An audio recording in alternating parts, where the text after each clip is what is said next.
Buenas noches, amigos, bienvenidos a una nueva edición de La Noche Mágica, aquí en Onda Fallera, Onda Valencia Televisión. Saludos de Pedro Castedo, quien les habla, y ya estamos dispuestos, ya estamos preparados aquí para ofrecerles una nueva edición de este espacio. José Miguel, buenas noches. Buenas noches. ¿Qué tal? Pues muy bien. Bienvenido. Pues sí, así se pasa la semana volando. Aquí, oye, de verdad, esto es una cosa que da gusto, ¿eh? Sí, sí. Si llegaran los cobros tan... Bueno... ¿Sabes? Qué mal. No sé, pero a la hora de cobrar nosotros, no los cobros vale. del banco. Esos no, Vale. esos que se nos retrasen, que no pasa nada. Bueno, y vamos a presentar, si te parece, a nuestro invitado de esta semana, Juan Antonio Arruñada Carrillo.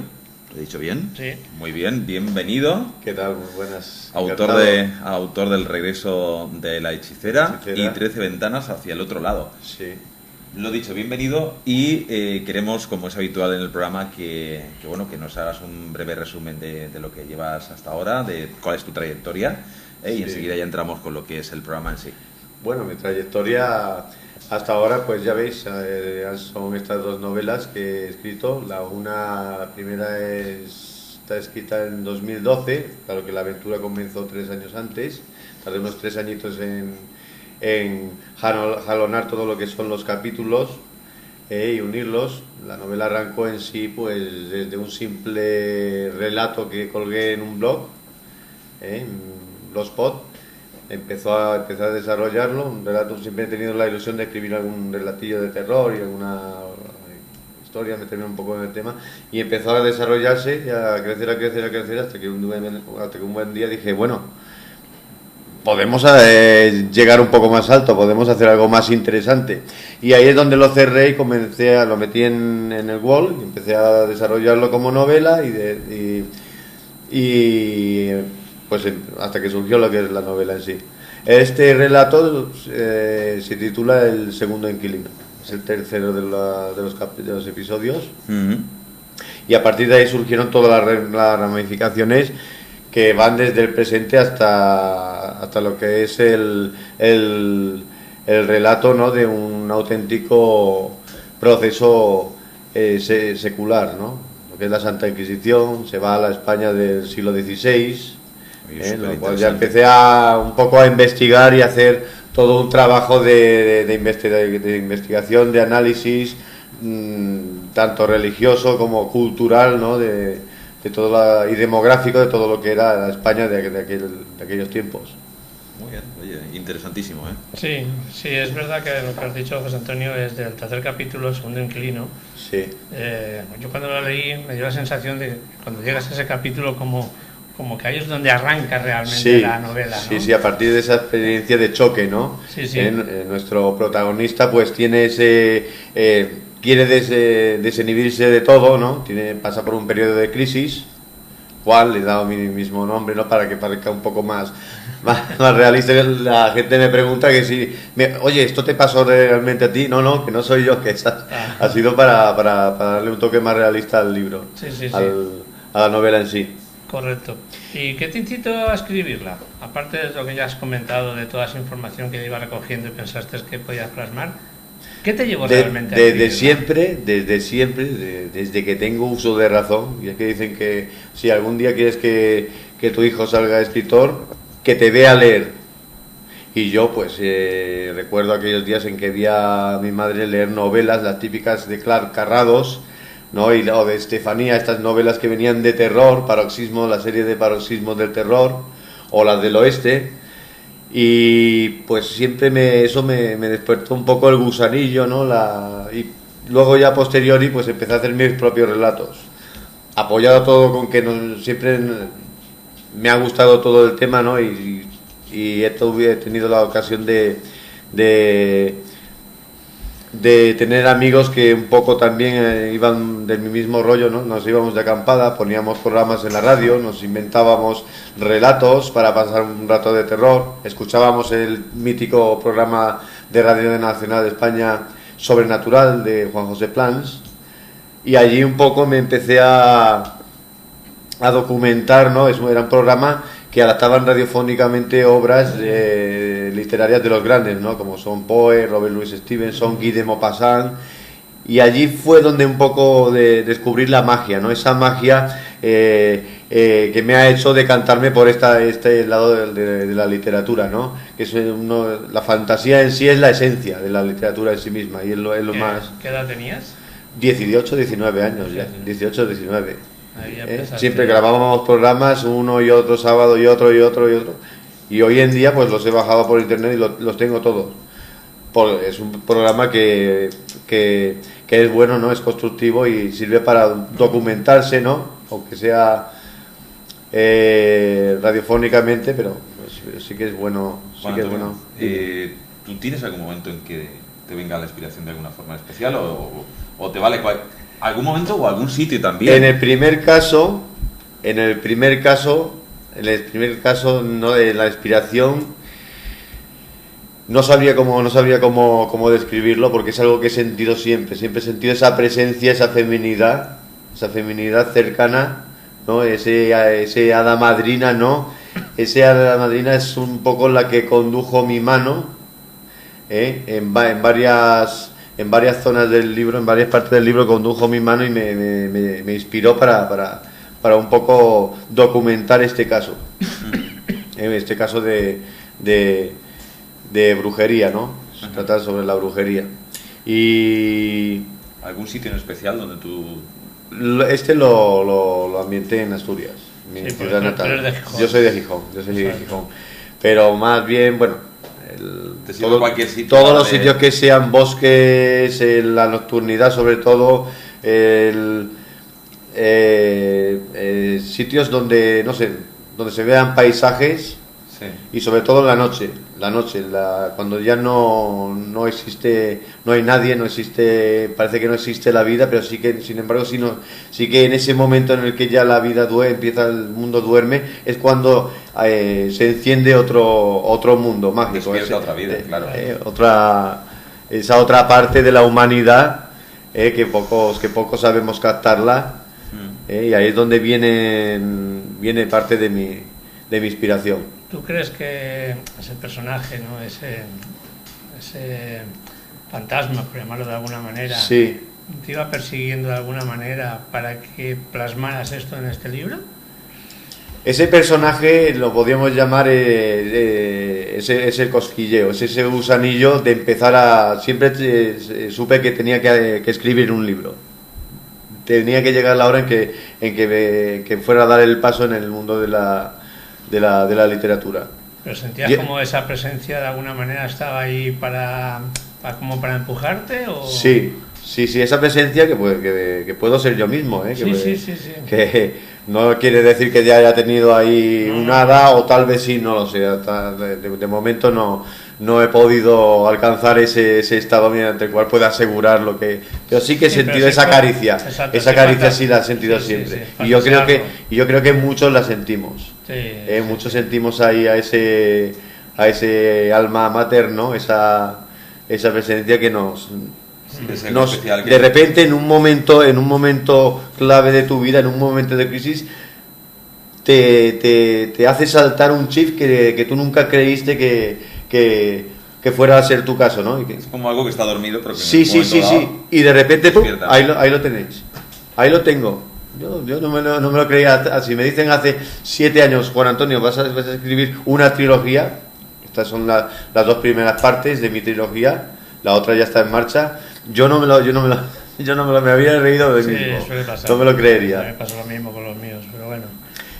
Y en esta primera novela sí que mi inspiración pues fue esa, ¿no? Fue esa presencia, como dices. Fue esa presencia, ¿no? Fue esa presencia, el coger y el sacar ese algo que tenía en mi interior desde siempre lo he sentido y tenía que escribirlo, tenía que expulsarlo fuera de mí, plasmarlo. Pero te decía yo que es como si esa presencia de alguna manera cobrara vida a través de ti en la novela. Sí, comencé como todos los escritores, con un simple borrador, y luego hubo días que estaba todo el día escribiendo, pero desde las 9 de la mañana hasta las 2 de la mañana prácticamente sin parar a descansar, y desarrollándolo, escribiendo como un poseso, pero y luego ya venía la corrección, pero de momento que no se me olvide.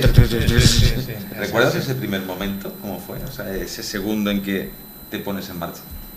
¿Cómo son? No ese momento, no hay un solo momento. Son muchos los momentos en el que surge esa retórica siniestra, esa inspiración, y son muchos los momentos. Pero ¿cuándo surge? Pues cuando uno se encuentra en ese estado. Eso es muy difícil de saber cuándo es el momento, pero sí que... No, pero yo lo que me refiero es si recuerdas el momento ese en que te pusiste por primera vez ahí a escribir, ¿no? A plasmar. Ese momento fue hace ya mucho tiempo. Fue, ya te digo, quiero decir, lo tienes... sí, lo tengo ahí, lo recuerdo con nitidez, ¿no? Como yo me sentía, bueno, en un momento de soledad, ¿no? Sentía un poco deprimido, ¿no? Y pues un poco para desinhibirme de todo, pues comencé a escribir la novela. La novela fue un relato corto, El padre Daniel se titula, y que pienso rescatar, ese fragmento, porque fue clave en mi vida para años después pues dar el paso. Ese fue el momento. Como tú dices, cuando estamos... Fue el momento en que fue un cambio para mí, en el que me dejé atrás el Juan Antonio niño, el Juan Antonio joven, y empezó el Juan Antonio creativo, que realmente empezó a confiar en sí mismo. Claro, pues es ese momento de soledad que tú llamas. Es cuando realmente uno cree que está solo, y es cuando interioriza dentro de sí y saca todo lo que tiene. Sí, la mayoría de los compositores también de música se retiran a sitios perdidos para poder escribir, para poder componer. Pues pintores también. Pintores también, lo mismo, o sea que... Bien, bueno, totalmente recomendable, lo recomiendo, ya vamos por la segunda edición. Sí. Ya la tercera, a ver si a finales de este año ya surge, ya... Muy bien, pues daros prisa para pillar el regreso de la hechicera. Bien, pasemos a tu último libro. Sí. ¿Vale? 13 ventanas hacia el otro lado. El título ya es... Ya nos pone en situación, ¿eh? Si lo dices así con voz radiofónica, como decías tú antes, ya te pones 13 ventanas hacia el otro lado. Aquí, te lo tengo que decir, o sea, estás inspirado totalmente en Poe, sobre todo en el primer relato. Un poco he recogido un poco de todos, y he recogido un poco de... Hablar de este libro ya es un poco más complejo, porque ya no es un argumento, son 13 diferentes. Sí. Así que tenemos que ir despedazándolo poco a poco, y luego finalmente hacer una síntesis, ¿no? Sí, pero bueno, ya te digo, yo, aunque me lo he leído, el primero, o sea, me ha llevado a Poe. Sí. O sea, creía que estaba leyendo. ¿Sabes el que se inspira el cuadro de Ander? En un cuadro que tengo colgado en la espalda de mi habitación, que tiene como un reloj fragmentado y está como quemado, ¿no? Y una noche, un cuadro que compré en una tienda de China. Sí. Pero hace juego con el color de la pared de mi habitación, color rojo. Y una noche me levanté y creí que había humo por toda la casa. Digo, joder, salí corriendo a la cocina, ¿qué se está quemando aquí? Me acojoné, ¿qué se está quemando aquí? Luego entonces bebí agua, me despejé un poco, si no pasa nada. Fui a mi habitación otra vez a recostarme y me quedé fijándome en el cuadro. Y un poco, ¿no? Imaginé, a ver, ¿por qué no hacer un relato sobre un cuadro, ¿no? Del cual surja... ¿Lo sigues teniendo en tu habitación? Sí. Pues después de escribir esto ya se acaba de la habitación, ¿eh? No voy a dar más pistas, pero... Sí. He querido hacer una novela, donde se mezcla la ciencia ficción, el terror y la fantasía a partes iguales, y de una manera pues muy equilibrada. He querido hacer un terror de estilo a la época de las Ghost Stories, ¿no? De la época de Alan Poe, el terror que era bonito, ¿no? En el primero hablas de espíritus y fantasmas, pero aquí no. Sí, pero en este hablo de he querido hacer un terror, no hacer un terror convencional, sino un poco hacer un terror que verdaderamente pueda llegarle a todos y cada uno. Que se meta dentro de... Exactamente, no he utilizado apenas los factores como son los espíritus, los fantasmas, y sí que me he decantado más por los estados alterados de conciencia que puedan dar lugar a esta casuística, como son los sueños, las pesadillas, la influencia de fármacos o estupefacientes. Un buen expositor de esto es la detención, el relato de la detención. Sí. En ella y que está muy muy inspirado en Franz Kafka, En ella... De ahí los nombres de los personajes. Sí, F y K. Es un juego de palabras. Sí. Y en el cual pues nuestro personaje pues es detenido en un momento dado de su vida sin saber por qué, lo llevan a unas dependencias. Y ahí lo dejamos. Y ahí le someten a una suerte de experimentos. Déjalo ahí. Lo dejamos ahí, ¿no? Déjalo ahí. ¿Vale? Es una novela en la que he querido utilizar pues eso, los estados alterados de conciencia, incluso la paranoia, la esquizofrenia, estados mediante los cuales cualquier persona, por muy escéptica que sea, pueda verse involucrada en cualquiera de estos fenómenos, que no son siempre reales. Sino o pueden ser más reales de lo que pensamos. Todo lo contrario. Me ha salido bien la definición. Después del regreso, sí. A ver, ¿cómo te plasmas para escribir? Lo primero, porque tengo más de algún amigo que es muy pesado, hay que lo cojo, pero es que no, me cuesta trabajo, porque es que yo un libro que está. Y yo pensé, digo, ¿por qué no concebir una novela que sea por partes? De manera que cualquier lector la coja, media hora, se lea un relato y la pueda soltar sin temor a que dentro de una semana pues la puede volver a retomar otra vez. Y puede volver a comenzar. Lo que te coges, te lo lees, Sí. Porque la intriga te lleva a ello. Sí. Y hacerla eso, pues, que sea más asequible hasta para aquel que no tiene mucho tiempo. La lectura o tiene poco tiempo. Vale, exactamente, que pueda recogerla y retomarla cuando pueda, sin tener que interrumpir la lectura. Claro. ¿La garita está basada en algún hecho real? En muchos hechos reales, en casi todos los cuarteles antiguos de España siempre existe la garita. No hay cuartel que no tenga su garita donde no haya ocurrido algún suceso enigmático. Suicidios, apariciones, en fin, hay infinidad de casos que se han dado lugar en ese momento de guardia, ¿no? En el que uno está en soledad y ve y ocurren cosas, ¿no? En plena noche, ¿no? Ocurren ahí cosas y hay soldados que me han contado que han vuelto de la guardia acojonados porque les ha ocurrido el hecho tal. Incluso algunos huían de la guardia, la cambiaban por un paquete de tabaco, por una prenda de ropa con algún novato para no ir a la garita. Hoy en día esta garita que relato está tapiada, existe realmente. Vale, esta garita. Sí. Algunos casos habrán sido bromas de los veteranos. Sí, pero bueno. Cualquier castillo, cualquier torreón que vas a veces de estos que están mirando. Sí. Que es así un poco sensitivo, se meten las garitas estas. Los sitios. Y se nota alguna los sitios solitarios, que todos ellos dependen ahí una aura de. Sí, la pesadilla angustiosa. Una pesadilla angustiosa. A ver, una pesadilla angustiosa. Déjame que vea cuál es, porque ahora mismo hay dos que se le parecen mucho. Albert, sí. Ese puedo darlo por real, porque fue un hecho que me ocurrió a mí. Una discusión que tuve con un gran amigo. Y salí corriendo, cogí, destrocé el teléfono y cometí la imprudencia y la barbaridad de salir corriendo con el coche a toda hostia.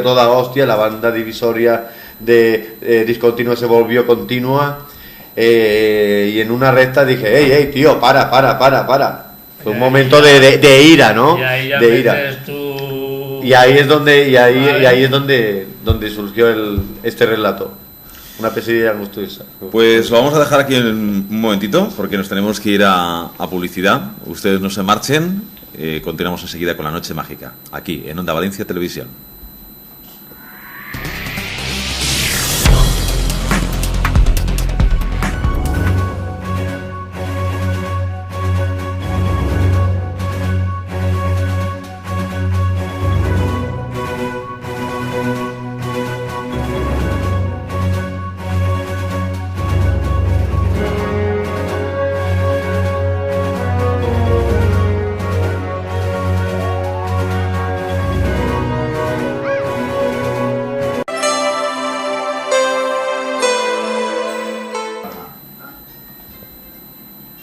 Bien, pues aquí estamos de vuelta. Recuerden el correo del programa, lanochemagicavalencia@gmail.com, donde nos pueden hacer llegar sugerencias, en fin, cualquier cosa que quieran hacernos llegar al programa, pues estaremos encantados de atenderlo. Y nosotros volvemos, estamos aquí nuevamente, José Miguel. Si se acaban de incorporar, pues ya saben que esto es La Noche Mágica y que continuamos. Sí, seguimos con las 13 ventanas hacia el otro lado. Y otra de las ventanas es la Inquisición y la justicia seglar. ¿Este capítulo también te has basado en hechos que ya tenías en el anterior? ¿O...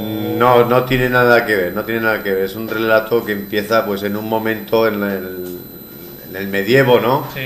Es un ajusticiamiento de una mujer joven, ¿no? Y nuestro protagonista empieza el relato con que tiene una pesadilla.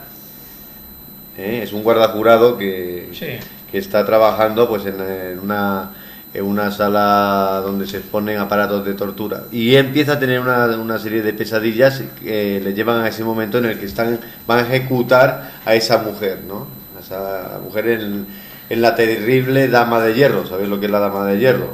No hace falta describirla, ¿no?, para que nos cause cierto escalofrío, ¿no? Uno de los instrumentos de tortura más terribles que han existido.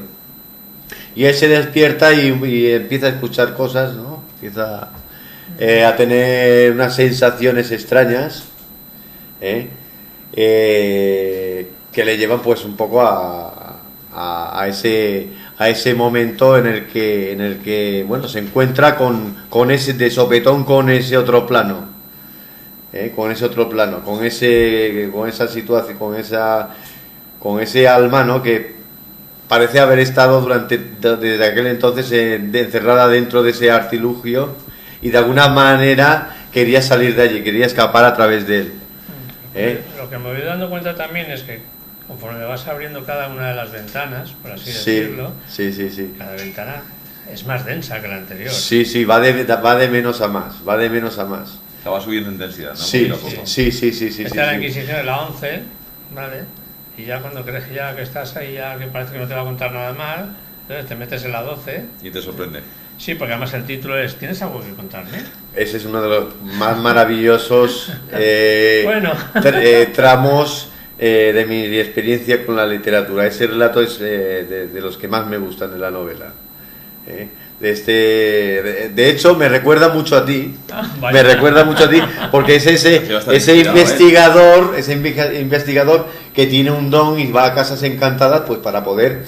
Bueno. Él es escritor y él va escribiendo relatos, pero con una diferencia. Él que es capaz de captar almas, de entrar en contacto, tiene ese don, y de que esas almas darle un protagonismo dentro de esta realidad, que ellas le cuenten lo que les ocurrió, lo que les pasó. Él les da un nombre, él les da una oportunidad, les da un guión pactado para que ellos se expresen a través de él en sus relatos. Sí, pero bueno, tú lo sumerges a través de cuando uno se despierta a mitad noche y crees que hay alguien y así empieza. Sí. ¿Crees o hay alguien? Sí. Las dos cosas. Dicen que cuando te despiertas por la noche no es porque inconscientemente percibes que alguien o algo te está observando. Sí, eso es una de las teorías. Otra, pues he bebido mucha agua y que han ido al baño. Pero bueno. Siempre te observan. Sí.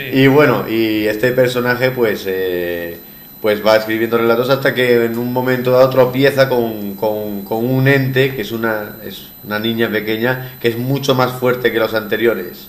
Sí, dejémoslo ahí. No cuentes más. No cuentes, que yo no cuento yo. Sí, no lo voy a contar yo. Bueno, podríamos ir abriendo cada una de las ventanas y podríamos ir explicando un poquito más. La última, la 13, la vamos a dejar para el final. Sí. Cuéntanos un poquito la del 31 de octubre. 31 de octubre, pues es la típica historia. Quería introducir una narrativa un poco más juvenil, ¿no? Y ese es el típico grupo de chiquillos que en una noche de brujas, cogen la tabla Ouija y se van a las afueras de Granada hacia la Casa Encantada, como la llamaban, ¿no? Y pues hacen una sesión de Ouija. Y pues lo que suele ocurrir si no tienes cuidado con estos temas. Pues que de un ente se apoderó dentro de uno de ellos y fue lo que desencadenó un poco toda la trama de la novela. Además, buena fecha de ya ahí. Sí. Las sombras y las oscuridades. Aquí no, también llamada Halloween, ¿no? Sí. Y quise hacer un relato, pues. Sí, la que también me gustó bastante, bueno, me han gustado todas, ¿no? Pero bueno, una más que otras. La tercera, la del novelista ciego. Eres fan de todas. Sí, el novelista ciego. Esa básicamente es un poema. Es un poema. Un poema que se me ocurrió espontáneamente. Es un poema que, bueno, puede ser algo que puede estar ya releído de otras maneras, puede estar muy el típico niño, ¿no? Capaz de uno cuando es joven, ¿no? Tiene una mayor percepción de las cosas, de estos fenómenos. Y aquí pues relato uno de esos casos, ¿no? Y en el cual nuestro protagonista, que es un niño de 5 años, ya cuando llega a viejo, pues nos cuenta la experiencia con su abuelo, ¿no? Cuando él le iba a visitar los fines de semana y descubre, pues en casa de su abuelo, a una mujer misteriosa, ¿no? Una mujer que no vivía realmente. Y le pregunta a su madre: mamá, ¿quién es esa mujer que he visto? La he visto en el salón y no la habéis visto. Si el abuelo vive solo. Dejamos ahí. Sí. No cuenten más. No tienes que parar, ¿no? Porque Sí, ahora no lo cuenta. No. La ventana número 2, el notario del diablo. El notario del diablo. También tiene terzo. Es otro relato que me surgió de espontáneo, un poco. Querido meterme, ¿no? Un poco en ese ambiente en el cual el mundo cerrado del escritor, de novela gótica, ¿no? Inducirse miedo a sí mismo, ¿no? Qué mayor terror, ¿no? Que sus relatos se hagan realidad y de que el mismísimo diablo influya sobre ti, ¿no? De alguna manera. Este es uno de los relatos en los que destaca un poco la esquizofrenia, ¿no? La esquizofrenia y la paranoia dentro de nuestro personaje, ¿no? Que empieza a escribir, y es periodista, empieza a escribir relatos, y todos ellos pues van de una manera u otra, ocurren realmente. Él no sabe si se lo está imaginando, ¿no? Hasta que no le llega el quinto caso, el peor de todos, y ya él se niega rotundo. Pero y entonces cambia el argumento y organiza una cita con ese ente que un poco le está influyendo a escribir, ¿no? estas historias macabras, y tienen un encuentro en el cual pues él ya descubre que es víctima de sí mismo, es víctima de sí mismo. La ventana 7 me recuerda mucho a la película Línea Mortal, un poco, ¿vale? Sí, creo que sé cuál. Sí, la de Todo es oscuridad. Sí, ¿vale? sí, Ahí sí. hay un poquito... De alguna manera, fue mi intento de describir lo más tenebroso que existe, el gran miedo, el último momento. ¿Qué hay después? Esa búsqueda. La publicidad. Todo el mundo se lo pregunta, queramos o no. Algunos no quieren hablar de ello, otros, pero uno cuando se acuesta por la noche y apaga la luz y se pone a pensar, intenta pensar en otra cosa, pero hay veces que esa idea, ¿no? Viene de nuestro subconsciente, ¿no? Y hay veces que sentimos ese miedo cerval, ¿no? Al último momento. Y en pues relato la experiencia de Edgar, sí. que es un estudiante, pues, que se autoinduce la muerte clínica para descubrir, ¿no? qué es lo que es para desarrollar su tesis, para descubrir lo que hay después de esa cortina, ¿no? Sí, pero eso es un riesgo. Y ahí pues le ocurre una serie tiene una experiencia y atraviesa una serie de circunstancias que son las que yo relato en la novela. Sí, la quinta ventana, que es el llanto tras la pared, aunque parezca que vas a hablar de lo típico, no es lo típico tampoco. Sí. Eso es lo importante, lo realmente importante, que pienses una cosa. Sí. Es igual que las películas, cuando el director juega, ¿no? con claro, el que está viendo. Juega muy bien. Pues eso es lo realmente importante, que tú pienses que vas a encontrar una cosa y que aún te sorprenda y digas, es superior a lo que yo pensaba. Sí. Sobre todo algunos relatos, habiendo acabado el relato y todo lo que es la trama, ¿no? pues pongo un inciso, una coletilla en la cual pues un poco el lector se queda como sorprendido, ¿no? Como es, por ejemplo, en la que estuvimos comentando antes, ¿no? La de ¿El coche? La del coche, sí, la del accidente de, pues todo, al final pongo la coletilla de que varias semanas después descubrió que los personajes que él iba viendo Sí, déjalo. No sigas para adelante. fueron casos que realmente ocurrieron, incidentes que ocurrieron en esa recta, tenía que decirlo. En esa carretera comarcal. Sí, la ventana 13, vale, ya el 13 pues muchas veces está como el número de mala suerte, en nuestra cultura, en otras culturas no, digamos que es con el que terminas, ¿no? Sí, Camino de Santiago. Exactamente, me hizo gracia el nombre, digo, Camino de Santiago, pues... Sí. ¿No? Pues ese ¿Te inspiraste en algún...? Sí, me inspiré en un libro, un diario que me regaló un amigo, de hecho se lo he dedicado a él, a J. La Llover, un diario en el que él relata pues la caminata que hizo desde Irún hasta Finisterre, todas las etapas. Yo lo leí por leerlo, ¿no? Por un poco ver cómo iba, cómo era la experiencia, ¿no? Cómo él relataba su experiencia. Y me topé con que en una parte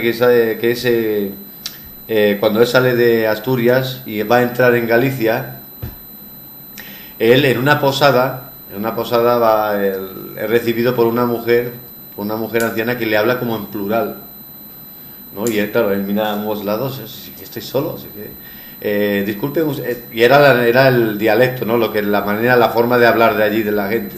Y un poco eso me despertó la intriga, ¿no? Y le dije, pues mira, porque te voy a dedicar un relato que no podría faltar en esta serie donde lo enigmático converge con lo sobrenatural. Y lo enigmático, ¿por qué? Porque en un relato espaciotemporal en la que uno se pierde de alguna manera en el espacio-tiempo y aparece en otro tiempo, es algo terrorífico, que uno no se encuentre a sí mismo, ¿no? Es algo que asusta mucho. Y eso nos relata la experiencia de Javier, ¿no? Cuando se pierde y aparece en un pueblo pues que no existe. En un pueblo perdido en las montañas de Galicia. Y se encuentra a la anciana que le habla en plural y ve a la gente pues en otro camino, de otra época, ¿no? De otra época. Al final consigue salir a trancas y barrancas, pero menuda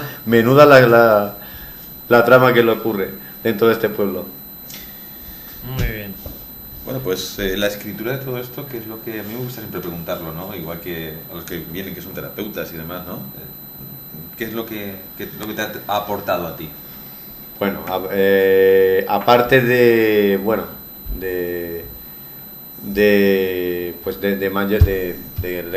recrearme, ¿no? De aprender historia, que para escribir estos relatos muchos de ellos están escritos con una base histórica, ¿no? No se tiene que documentar. Claro.